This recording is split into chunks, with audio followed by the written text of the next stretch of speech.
जवानी में काहे दुबरा करबो। अरे भारी प्रॉब्लम बा। हमके लागता कि बड़ा परेशानी में कदी कत बटे तो के जवानी में होई हाल देख दिल हमरो जाला रे।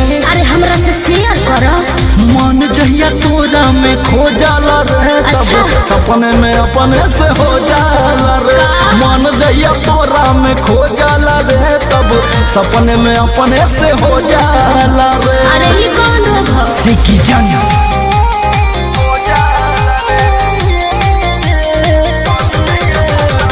Music by Arya Sharma.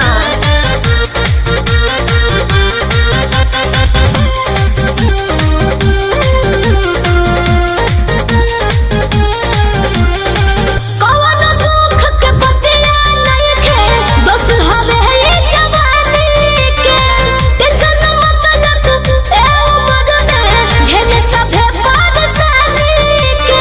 ज्यादा मत सोचो, ई नॉर्मल बात है। किसे कहीं रे कैसे रही रे तोरा रहते कितना सही। सबका संगे नहीं सो जाला रे।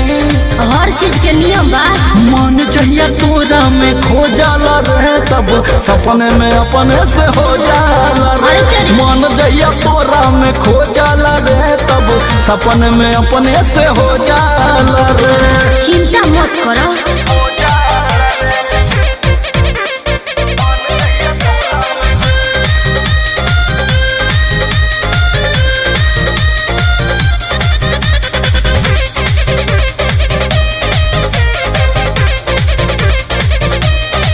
अपन कोई जुगाड़ लगा लो, धन होई हमको दान के। साचो हमारा संगे ना हो पाए सहमान, कबहू भी तोहरा नाम के।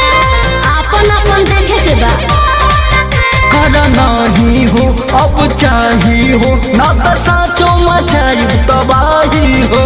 लोग झूठो सपनवा संजो जाला रे। हर जगह ना लगी।